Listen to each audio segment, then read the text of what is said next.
어, 우리가 복을 받아서 복이 있게 되는 것이 아니고 저와 여러분이 예수를 믿을 때 이미 복 있는 사람이 되었습니다.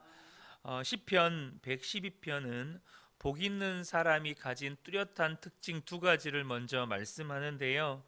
그것은 첫 번째는 하나님을 경외하는 것이고 또 하나는 하나님의 계명을 크게 즐거워하는 것이라고 어제 함께 나누었습니다. 하나님을 경외하는 것과 하나님의 말씀을 크게 즐거워하는 것은 결코 따로 있을 수가 없습니다. 하나님을 경외한다고 하면서 말씀을 즐거워하지 않거나 혹은 말씀을 즐거워한다고 하면서 하나님을 경외하지 않는다. 이것 자체가 모순이라는 거죠.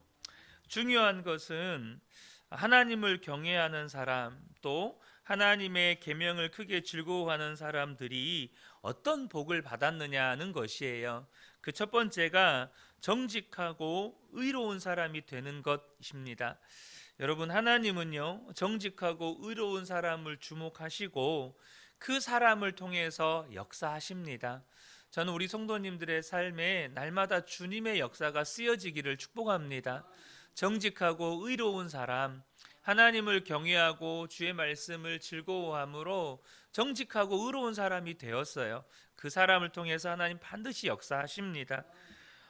오늘 두 번째, 세 번째를 좀 더 나누려고 하는데요. 두 번째는 어려운 사람들에게 은혜를 베푸는 사람이 된다는 거예요.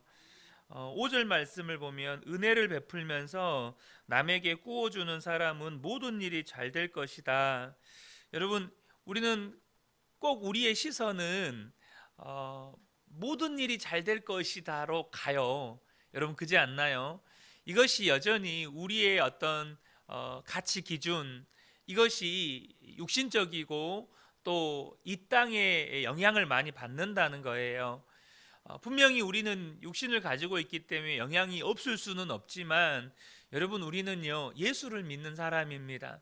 우리는 예수님이 우리의 마음의 주인 된 사람이에요. 여러분, 주님이 무엇에 집중하고 있는지를 보셔야 돼요. 여러분, 복 있는 사람은 모든 일이 잘 되는 사람이기 이전에 은혜를 베풀면서 남을 돕는 사람이라는 것입니다. 여러분, 왜 남을 돕는 사람이 되는 겁니까? 자기는 복이 있는 사람이기 때문이에요. 앞으로 복 받을 사람이 아니고 줄 사람이고 이미 자기는 도와주는 사람이라는 믿음과 생각이 자기 안에 분명하게 박혀 있는 거예요. 하나님이 내 아버지이시고 나는 이미 복이 충분하다는 거죠.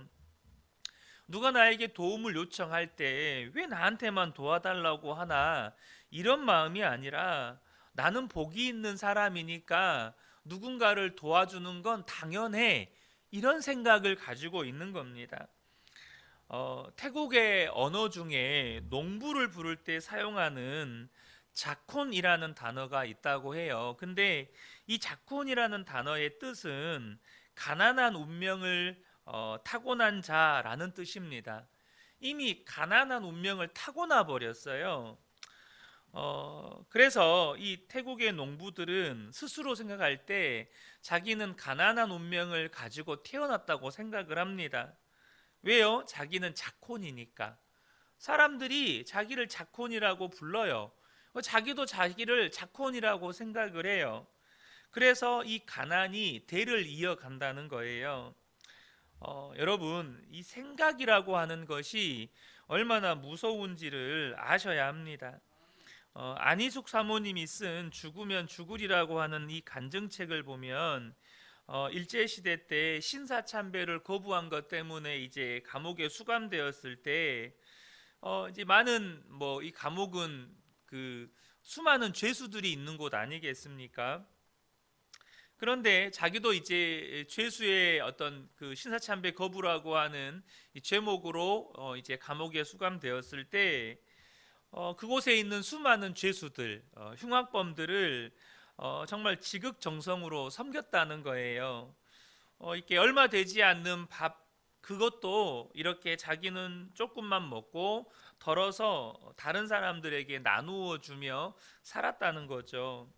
그러면서 그분이 간증하기를 자기가 감옥에서 어려운 사람들을 도우면서 자기의 영혼이 살아났다는 거예요. 오히려 돕는 그 일 때문에 자기의 영혼이 침체되지 않았다는 것입니다.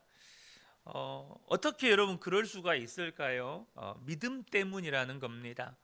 늘 자기 마음 안에 나는 남을 도와주는 사람이다 라는 이 믿음이 있었다는 거예요. 분명히 자기의 신분도 죄수입니다. 자기의 환경도 감옥에 갇혀 있어요. 근데 자신은 복 있는 사람이라고, 그래서 남을 돕는 사람이라고 믿었다는 거예요. 자신은 하나님의 딸이라고 분명하게 믿었다는 것입니다. 그래서 여러분, 사람은 분명히 환경에 영향을 받아요. 우리가요, 주변의 환경이 예배할 수 없고 또 주님 바라볼 수 없고 늘 주변의 사람들이 온갖 죄수들로 가득해 있는 환경 가운데 있으면 영향을 받게 됩니다. 그런데 여러분 꼭 기억하셔야 돼요. 믿음이 환경을 극복하기도 합니다. 우리의 믿음이 환경을 이겨내기도 해요. 그런데 어떤 믿음이 여러분 환경을 이겨내고 극복하는 겁니까? 나는 이미 복 있는 사람이다. 나는 하나님의 아들이고 하나님의 딸이다. 나는 누군가를 돕는 사람이고 베푸는 사람이다. 이 믿음이 저와 여러분의 삶에서 그런 상황과 환경을 뛰어넘게 만들어 준다는 거예요. 누가복음 6장 38절에 주라 그리하면 너희에게 줄 것이요 줄 것이니 곧 후히 되어 누르고 흔들어 넘치도록 하여 너희에게 안겨 주리라. 너희가 헤아리는 그 헤아림으로 너희도 헤아림을 도로 받을 것이니라.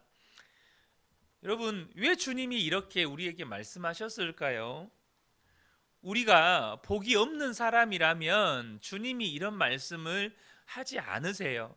하지만 이미 우리는요, 줄 수 있는 복이 있다는 거예요. 이미 나눌 수 있는 복이 있는 사람이라는 것입니다. 그래서 주님이 우리에게 그렇게 말씀하시는 것입니다. 우리나라는 지리적 특성 때문에 강대국에 이렇게 둘러싸여 있잖아요. 사실 러시아도 군사 강국이고 중국도 뭐 경제적으로도 그렇고 뭐 군사적으로도 그렇고 강국이죠. 또 일본도 마찬가지입니다. 그 경제 대국이잖아요. 그런데 여러분, 이런 우리 주변 우리 대한민국을 둘러싸고 있는 나라들이 강대국이라는 생각은 드는데 정말로 복 있는 나라다라는 느낌은 들지 않습니다. 정말로 복이 있는 나라라는 생각은 들지 않아요. 왜 그렇습니까? 주변의 나라들을 도와주는 나라들이 아니에요. 오히려 주변에 있는 나라들의 것들을 빼앗으려고 하는 나라들이지, 어떻게 하면 영토를 빼앗을까? 어떻게 하면 자원을 빼앗을까? 우리 주변에 있는 그 강대국들은 주변에 있는 나라들의 어떤 자원이나 영토나 이런 것들을 빼앗으려고 하는 나라고, 또 자기 민족 중심 나라들이에요. 그러니까 복이 있는 나라라는 생각이 들지 않아요. 반면에 여러분, 미국은 어떻습니까? 미국은요, 흔히 말해서 인종시장이라고 말할 만큼 수많은 인종들이 모여서 사는 나라입니다. 물론 미국이 욕을 얻어먹는 부분들도 있어요. 미국이 워낙 강력한 나라다 보니까 정치적으로 경제적으로 패권 국가라는 말도 들어요. 그럼에도 불구하고 미국은 전 세계에서 가장 원조를 많이 하는 나라입니다. 다른 말로 이야기하면 가장 많이 돕는 나라예요. 여러분 잘 아시겠지만 최근 이제 벌써 1년이 넘었죠. 아프가니스탄에서 미군이 철수하면서 탈레반 정권이 다시 들어섰습니다. 그때 그 아프가니스탄에 주둔했던 세계 많은 연합군들을 도왔던 현지인들이 이제 탈레반의 목숨의 위협을 받는 거예요. 그래서 각 나라들마다 파견했던 군대에 협조했던 현지인들을 이렇게 탈출을 시켜야 되는데 많은 나라들이 실패했습니다. 일본도 실패했어요. 근데 한국은 한국 군대 파견 군들을 도왔던 400명이 넘는 현지인들을 다 탈출시켰습니다. 여러분, 세계가 이것을 칭찬했죠. 여러분, 저와 여러분은 꼭 기억하시면 좋겠습니다. 우리는 이미 복을 받은 사람들이에요. 복이 있는 사람들입니다. 그래서 우리는요, 은혜를 나눌 사람들이에요. 도와줄 사람들이라는 것입니다. 그것이 진짜 복받은 사람의 열매고 복받은 사람의 증거라고 하는 것이죠. 세 번째는요, 두려움이 없게 된다는 거예요. 진짜 복받은 사람은 두려움이 없는 사람이라는 것입니다. 6절과 7절을 보면 그런 사람은 영원히 흔들리지 않을 것이다. 7절에도 그는 나쁜 소식을 두려워하지 않으니 주님을 믿음으로 그의 마음이 굳건하기 때문이다 라고 말씀합니다. 여러분, 많은 성도들이요, 하나님의 말씀대로 살지 못하는 가장 핵심적인 이유가 두려움 때문입니다. 내가 하나님의 말씀대로 살면 하나님이 정말로 나를 책임져 주실까? 내가 하나님의 말씀대로 순종하면 내가 망하지는 않을까? 이 부분에 대한 믿음이 없으니까 하나님의 말씀대로 살 용기가 없는 거예요. 예를 들면 우리가 주일 성수하는 거 하나님의 말씀에 순종하는 거잖아요. 그런데 이 부분에 대해서 분명한 믿음이 없으면 주일날 가게 문을 열어야 돼요. 안 그러면 주변 사람들로부터 평판도 안 좋아질 것 같고 있는 손님도 떨어질 것 같고, 하나님에 대한 믿음이 분명하지 않으면 여러분 두려워서 말씀에 순종이 안 되는 거죠. 하나님의 말씀대로 하나님이 믿어지지 않으니까 순종이 안 되고, 하나님의 말씀에 순종이 안 되니까 하나님도 역사하실 수가 없는 것입니다. 그런데 여러분, 복 있는 사람은 어떤 사람입니까? 하나님을 믿어요. 그래서 하나님이 살아계심을 분명하게 알아요. 하나님의 말씀에 순종하는데 두려움이 없는 거예요. 오늘 본문에도 하나님의 말씀을 크게 즐거워한다라고 말씀하고 있습니다. 하나님의 말씀대로 사는 게 즐거운 거예요. 여러분, 아버지가 좋은 사람은요, 아버지가 나에게 뭘 시켜요. 그러면 그게 기쁜 겁니다. 특별히요, 야, 이것은 내가 형한테도 부탁 안 했고 누나한테도 부탁 안 한 거야, 너한테만 부탁한 거야 하면서 아버지가 이렇게 뭘 시켜요. 그러면 아버지가 좋은 사람은요, 형한테도 안 시키고 누나한테도 안 시킨 걸 나한테 시켰어요, 아버지가. 그러면 자랑스러운 겁니다. 자부심이 있는 거예요. 누구에게도 맡기지 않은 일을 나에게 맡겨주셨다. 이것은 하나님과의 친밀함, 하나님과의 관계를 나타내는 것입니다. 여러분, 저와 여러분 안에 이런 은혜가 있기를 축복합니다. 하나님이 누구에게도 맡기시지 않은 일을 나에게 맡겨주셨어. 그런데 많은 성도들이 왜 하나님 나만 이래요? 왜 하나님 나에게만 이런 어려움이 있어요? 우리가 이런 한탄을 할 때가 있잖아요. 그 말은 무슨 의미입니까? 아직도 하나님과의 관계가 그만큼 친밀하지 못하다는 것입니다. 여러분, 하나님의 계명이 즐거워지는 이유가 있어요. 그건 다른 게 아닙니다. 하나님을 만났고 그 하나님이 어떤 하나님인지를 경험했기 때문이에요.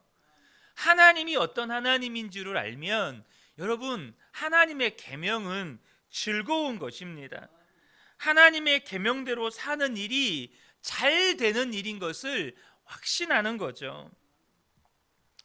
우리가 인생을 살다 보면 정말 흉흉한 소문을 들을 때가 있어요.